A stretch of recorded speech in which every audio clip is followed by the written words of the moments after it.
I'd like to all too briefly talk about Augustine City of God and Christian Zionism. Let me first start with Christian Zionism.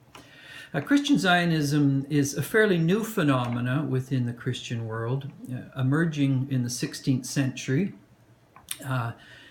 growing increasingly so under the Puritan Revolution, under Cromwell, Charles Simeon. By the 19th century, you begin to see German and Christian Zionists coming along, and their position essentially is, as they turn to the Old Testament or Hebrew canon, is that God has chosen certain people, the Jews.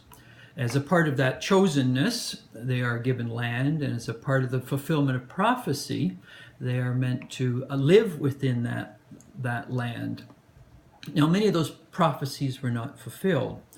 And by the 19th century, you had leading English thinkers as well as German pietists. The English thinkers, such as Wilberforce and Shaftesbury, that go into the Balfour Declaration of 1917, arguing that in returning to the Bible, many of the promises made to the Jews were not fulfilled.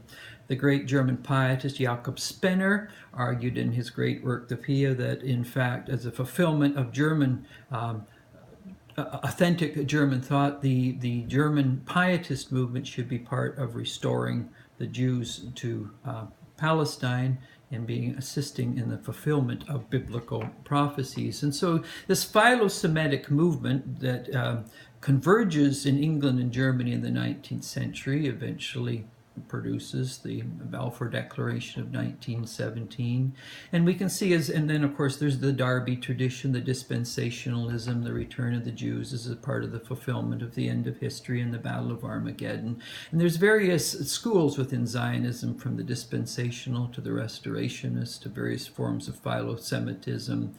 And various schools have taken root, and we see the more flamboyant forms of this played out today with Hagee and Christians United for Israel. Falwell was the back of that. Many Holy Land tours. But this has taken hold at a very populist level amongst a variety of Christians.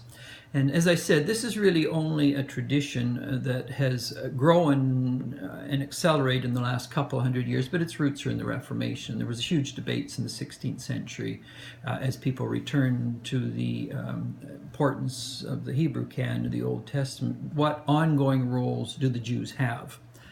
Given certain prophecies were made, they were not fulfilled, and do the Christians have any responsibility in assisting of that fulfillment? And do all the Jews have to return to Palestine before Christ come? Or there are different explanations on that. What's the nature of the rapture and things like that, Antichrist, Armageddon. Now, St. Augustine's City of God, it draws together three great civilizations, and he argues each in their different way are preparations for the coming of Christ in the church. There's the richness of the Roman and Greek civilization with its common grace, its natural law, the truth that is revealed, but it has its shadow sides.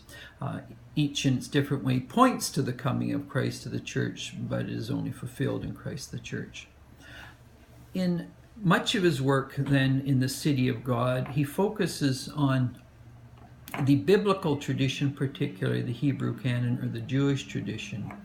And there's various ways, of course, of reading the Old Testament. One is a literal one. It's about the Jews. It's about Genesis, the Leviticus. It's about the prophets. It's about the wisdom. But it's essentially a Jewish book. The historic books of Kings, of Samuel, all of these particular books. So read at a purely literal level, much of the Hebrew canon is about the Jewish people, the promise of the Messiah, wisdom literature, the betrayal of the Jews, of their calling. Deuteronomy is the great political manifesto. But Augustine will also argue is built within any of those texts are types and antitypes. There's allegories, the figurative books in that sense. And so, for example, the story of Noah, well, at a literal level, it's the story of a flood.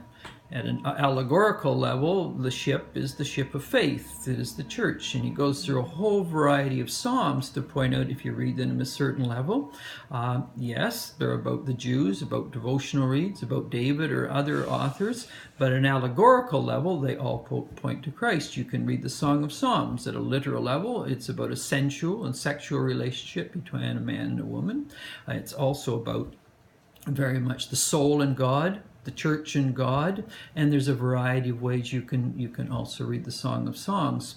And so in the City of God, again and again, what you've got is Augustine looking at layered ways of reading the Hebrew canon, from the literal to the typological, the allegorical, the figurative.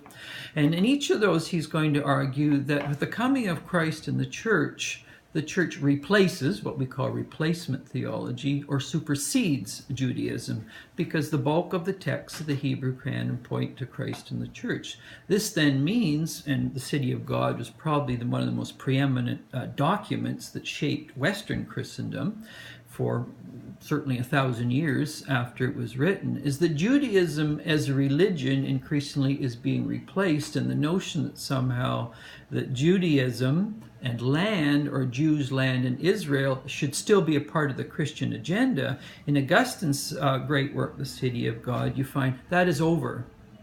Christ and the church are the new Israel in that sense. So when you get Christian Zionists who come along and take the position, in fact, the claims and prophecies of the Hebrew canon are valid, in fact, St. Augustine is going to argue, no, all those prophecies were fulfilled in Christ, and hence to uncritically support the state of Israel, the unjust treatment of the Palestinians, in fact, is to run contrary to how Christians have historically interpreted the Old Testament.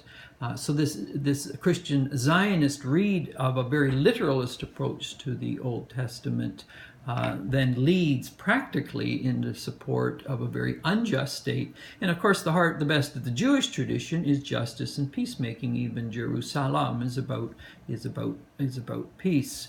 And so in Augustine's City of God, and of course it would take hours and weeks to unpack the various ways he interprets all the Old Testament in literal, allegorical, typological, figurative levels, while not negating the literal, you certainly will not get in this classic work any support whatsoever of an attitude towards Christians who would support Jews who support the state of Israel and the impact of that on the Palestinians. In fact, that is passé, and the church is the new Israel. Christ is the Messiah. And so what you get is very much an Augustine contra Christian Zionism, and any reading of the City of God will verify that amply, that this more nuanced read of the Old Testaments worked out in the New, and then of course church tradition cannot be used in any way to support Christian Zionism whatsoever. This interpretive hermeneutic is very much something very new and flies against the whole history of church teachings in terms of the Jews, Judaism, state of Israel, and then of course the practical implication on the Palestinians.